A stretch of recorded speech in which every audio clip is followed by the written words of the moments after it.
महत्व अच्छा, सबसे पहले तो आपने शिव पुराण सुना है। हमें ये बताओ कि बिल्वपत्र के वृक्ष का इतना महत्व क्यों है, ये कहां से आया? जानती हो कहां से आया? कहां से?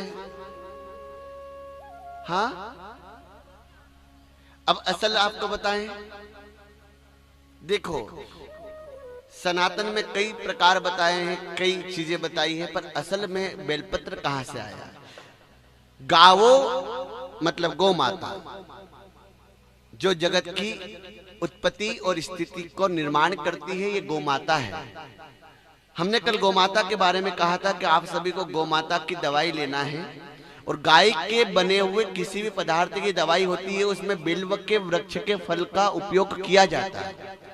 क्यों किया जाता है, उसका कारण बताते हैं कि जब गौ माता के अंदर कितने देवता है हमारे? 33 करोड़ नहीं, कोटि। और कोटि जो शरीर पे पहनते वो नहीं है ना, तो 33 कोटि देवता है, करोड़ नहीं, कोटि। और उस 33 कोटि देवताओं को सबको गौ माता जो जगत की पराम्बा है, उनके अंदर स्थान दिया गया।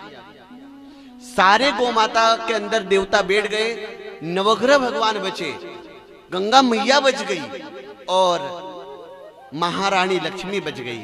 और जब ये गौ माता के अंदर स्थान लेने गए तो नवग्रह भगवान जो है, जो ग्रहों की उत्पत्ति और स्थिति, जो जीवन को सुधार और बिगाड़ करते हैं, उन्होंने तुरंत जगह देखी और गौ माता के चरणों में बैठ गए। इसलिए कहते गौ चरण को पूजो तो नवग्रह भगवान की पूजा करने इतना पुण्य मिलता है। अब माता गंगा बची, मैं कहां जाकर के बैठूं? गांव में तो कोई स्थान ही नहीं है। तो माता गंगा झट से जैसे ही गौ माता मूत्र करने लगी तो उस गौमूत्र में जाकर के माता गंगा बैठ गई। इसलिए गंगा जल को पियो या गौमूत्र को पियो, दोनों बराबर है। देसी गाय के गौमूत्र और महारानी लक्ष्मी दोनों के इस कृत्य को देख करके धरी के धरी रह गई। अब मैं कहां जाऊं? और देखो ना, जिस लक्ष्मी के बिगर किसी का जरा भी कार्य न चले, जिस लक्ष्मी के बिगर परिवार न चले, जिस लक्ष्मी के बिगर घर बार न चले, जिस लक्ष्मी न होती तो ये निगम परिवार, ये श्रीवास्तव परिवार कथा न करा सकता, वो लक्ष्मी, वो महारानी लक्ष्मी, जिस लक्ष्मी का आप अभिमान करते हो, जिस लक्ष्मी का आप गुमान करते हो, जिस लक्ष्मी का आपको अहंकार है, वो महारानी लक्ष्मी ने जब देखा कि गौ माता के अंदर कोई स्थान नहीं बचा, तो जिस जगह से गौ माता मल कर रही थी, गोबर कर रही थी, वो जगत की परा अम्बा महालक्ष्मी इस गोबर में जाकर के बैठ गई।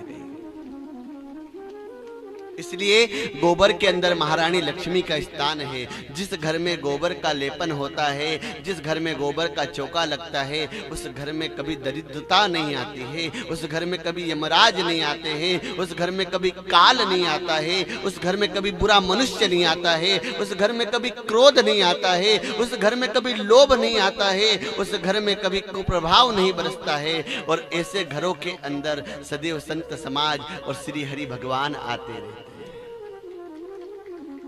उस गोबर के अंदर जब लक्ष्मी ने स्थान लिया, और जैसे ही स्थान लिया तो महारानी लक्ष्मी जी की छाती के अंदर से, छाती के अंदर से एक वृक्ष उत्पन्न हुआ, और वो बिल्व वृक्ष था। बिल्व पत्र कौन से रंग का है?